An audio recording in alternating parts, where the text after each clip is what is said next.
Olá para você que acompanha Notícias Agrícolas, nós estamos de volta agora para falar um pouco sobre o café. A gente vai falar hoje sobre o mercado físico brasileiro, o produtor tem notado, a gente também tem acompanhado aqui no NA que o mercado está travado nesses últimos dias. A gente sabe que a entrada dessa nova safra pode sim influenciar nesses preços e para a gente entender o que está acontecendo aqui no Brasil, a gente vai conversar hoje com o Renato Garcia Ribeiro, que fala com a gente em nome do CPEA. Seja bem-vindo, Renato. Obrigado. Boa tarde, Virginia. Boa tarde a todos. Renato, queria que a gente começasse explicando esse atual momento que a gente está vivendo. A colheita começa a avançar, a Cochupé divulgou agora há pouco que a gente está com em torno de 12% colhido ali no sul de Minas Gerais. Ainda é um número pequeno, perto da produção que a gente tem esse ano, mas o mercado ele já travou com a entrada dessa nova safra. É isso mesmo? O mercado físico está travado por conta da entrada dessa colheita? Tem as questões cambiais também estão influenciando. O que a gente pode explicar para o produtor hoje? Olha, Virginia, o que nós temos ouvido dos nossos colaboradores, né, que de certa forma os produtores em si têm focado bastante os trabalhos agora na colheita do café, né? A gente sabe, né, que todo esse problema relacionado à pandemia e toda essa incerteza que gerou nesse trabalho de colheita, né, da nova safra, fez com que boa parte dos produtores talvez tirasse um pouco a atenção, né, propriamente do preço, né, mas direcionando agora, né, o pensamento, né, para o trabalho de colheita. Então, de certa forma, o mercado nas últimas semanas e nos últimos dias tem se comportado de forma bastante lenta, né? Nós temos ouvido do pessoal aí que muito poucos negócios têm acontecido, né? E de certa forma o mercado bastante de lado, né? Os preços aí bastante bem nominais e o mercado bastante enroscado aí, dá para se dizer, nesses últimos dias. Renato, o indicador CPEA indica que essa saca ela voltou a ser comercializada abaixo dos R$ 500 nessa semana. Esse número é expressivo? Essa baixa foi de quanto? Como que vocês estão avaliando esse valor? O nosso indicador não baixava dos R$ 500 em valores deflacionados desde o mês de fevereiro desse ano, né? Então é um recuo bastante importante, né? Em aproximadamente 30 dias nós tivemos um recuo do indicador de arábica de aproximadamente R$ 130. Tá? No começo de maio aí nós tínhamos preços em torno de 590, quase R$ 600. Nós já fechamos ontem a R$ 468 o indicador do arábica. Né? Então, se a gente já dá para ter uma noção que esse recuo no mercado interno é bastante expressivo. Isso vem refletindo, de certa forma, o início da safra, né? Uma safra aparentemente bastante boa, né? Nós temos ouvido dos nossos colaboradores que o volume, principalmente de arábica, deve ser bastante expressivo nesse ano. Até o momento, o clima não tem trazido maiores problemas para os trabalhos de colheita, né? E os produtores, de uma forma geral, têm conseguido avançar bem com a colheita. Tá? Isso, com certeza, já tem refletido diretamente aí no nosso indicador e nos preços nacionais de momento. Renato, os analistas que a gente conversa têm frisado muito que as questões fundamentais para o preço do café, por exemplo, na Bolsa, não estão podendo ser levado muito a sério, precisam ser analisados todos os dias nesse momento de pandemia, tanto a questão do dólar, antigamente a gente sempre disse que quando o dólar sobe, a tendência é que o café caísse na Bolsa, então eles frisam sempre isso, que esse mercado precisa ser analisado todos os dias. No mercado físico brasileiro, a pandemia também trouxe uma diferença, a gente também está precisando analisar com mais cautela, avaliar fundamento e tudo mais. Como que tem sido? Não, com certeza, né? O câmbio, de certa forma, né? O câmbio e iodo, entre outras variáveis, sempre tiveram bastante correlação bastante alta, né? Com os preços nacionais de café. Dá para se dizer de momento, né? Que as principais variáveis que têm afetado aí ou que têm impactado nos preços nacionais, é claro, o câmbio, né? A Bolsa de Nova York, né? Que ambos têm aí uma certa correlação e a própria volume, né? Que se espera que seja colhido nessa safra, né? A gente vê aí diversas entidades ou diversos centros de pesquisa divulgando, ou empresas divulgando os seus balanços, né, de qual deve ser o volume, de qual o volume produzido nessa safra. E, de certa forma, tudo sinaliza para uma safra bastante volumosa. E isso, aliado aí ao recuo que nós tivemos de câmbio, né, principalmente nesses últimos dias, né, e o reflexo direto com o cenário de bolsa, com certeza isso está afetando e deve ser mantido em consideração aí nessas variáveis. Além disso, por estarmos aí no processo de colheita do café, eu acho que o clima também entra aí como uma variável bastante importante desse momento. né? Como eu disse, até o momento, assim, sem grandes problemas, um ou outro relato de chuva pontual em algumas regiões, mas o clima, caso venha a um cenário mais chuvoso, até porque a colheita tende a ser mais lenta esse ano, dado o grande volume e esses problemas relacionados aos trabalhadores na pandemia, tudo isso pode lá na frente talvez trazer algum outro impacto, alguma outra variável de atenção para o produtor em relação a preço. Renato, a gente falou até agora sobre o café arábica, mas eu queria que a gente comentasse um pouquinho sobre o Conilon também. Essa baixa ela também é registrada nesse outro tipo de café. O mercado, a gente sabe que a colheita do Conilon é um pouquinho mais avançada. O que a gente pode dizer para o Conilon?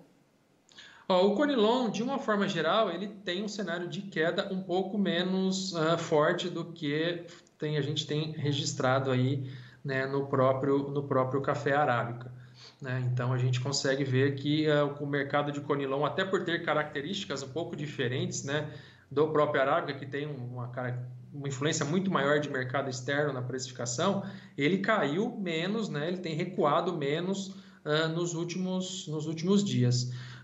Influenciando também esses fatores, né, pensando em café Conilon, o próprio relato aí das regiões produtoras de problemas aí com volume a ser colhido nessa safra, né?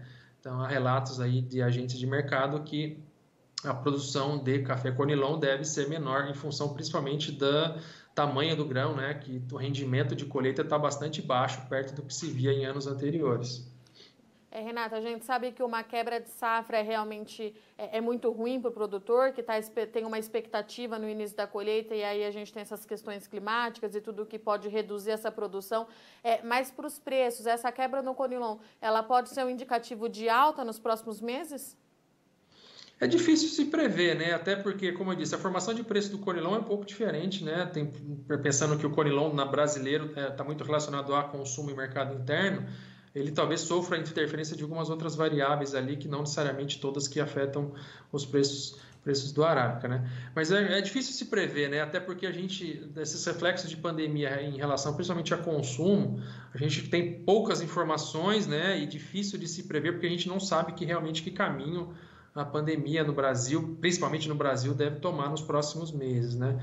Então, acho que é difícil de fazer alguma previsão em termos de preço. O que a gente tem visto de momento é que ele tem se comportado de uma maneira um pouco diferente, digamos assim, caindo um pouco menos, né, do que nós temos visto aí em termos de café arábica.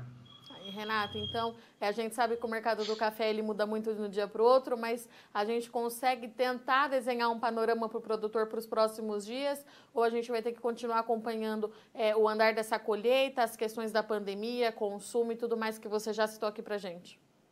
Olha, eu acho que a gente precisa acompanhar, né? Como eu disse, um mês atrás o cenário para a arábica era outro, né? A colheita começando ainda, a gente tinha preço bem mais atrativo do que a gente tem de momento. Se bem que a gente também tinha uma menor oferta, que a safra era estava bastante no início ainda. Mas a gente vai ter que ser, como diz, matando um leão por dia, né? Cada dia avaliando as condições, ver quais impactos teremos em bolsa, em câmbio. A gente tem uma condição macroeconômica brasileira bastante conturbada de momento, essas questões políticas, todas elas também acabam influenciando em câmbio, em investimento, e isso com certeza pode trazer algum cenário, algum reflexo também para a formação de preço de café, né? Então, todas essas incertezas acho que traz para nós, traz para os produtores de café uma interrogação bastante grande do que pode ser à frente. Ao que tudo indica, uma safra volumosa no arábica, né? Conilon talvez nem tanto, mas uma safra volumosa, isso tende, já que se tem uma pressão maior de preços. O que eu posso trazer talvez de positivo nesse cenário é que a gente já notou desde o final do ano passado até agora, houve um aumento bastante expressivo dos contratos, né, para entrega de café, principalmente 2020, 21, 22 e algumas coisas relacionadas até 2023. Tá? Isso para agora, para esse ano de 2020, preços aí de 575 a pouco mais de R$ 600 por saca. Então, acho que isso consegue favorecer que o produtor eleve um pouco a média dele, provavelmente ao final da safra. Tá? Então, a gente vê isso ainda como um cenário, ainda pensando por esse lado mais positivo, isso pode garantir para o produtor um preço médio um pouco mais alto, né? Dado que a gente tem esse cenário baixista agora de início de colheita e, como eu disse, também não foge à regra, né, do cenário do café, essa tendência mais baixista agora em período de colheita da lavoura. Renato, falando um pouquinho agora sobre os estoques, a gente sabe que os estoques nesse momento estão bem baixos, o Secafé, perdão, divulgou hoje também que, de novo, o Brasil teve uma exportação muito boa no mês passado, de 3 milhões de saca. Você acha que a tendência é a gente continuar exportando bem? Ao que tudo indica, o Brasil vai continuar tendo esse espaço lá fora? O que você acredita com essas vendas no futuro, como você mesmo já mencionou? Olha, o cenário cambial ainda, apesar de ter recuado, né, ainda é favorável, né, pensando em produto brasileiro, né. Eu acho que assim a tendência é que esse café saia assim para o mercado externo, continue com essa tendência positiva, né? Talvez os números mudem um pouco, como a gente comentou essa questão de consumo, pode ser que a gente tenha alguma alteração, né, em termos de perfil de consumo mundial, é difícil de se prever, mas pode ser que você tenha alguma alteração. Mas é possível, eu acredito que as exportações devam continuar aí num bom volume, num bom ritmo, principalmente agora que a gente tem um ano de safra alta, né? Se considerarmos que até estamos encerrando ainda uma safra de baixa, né? Com problemas de bebida, problemas de padrão de café, nós conseguimos manter um volume bastante expressivo de café exportado, né? Eu acho que a tendência para exportação ainda segue bastante positiva, tá? Até porque nós teremos agora uma safra aparentemente com padrão bastante bom, né, em termos de bebida e também de volume de café produzido.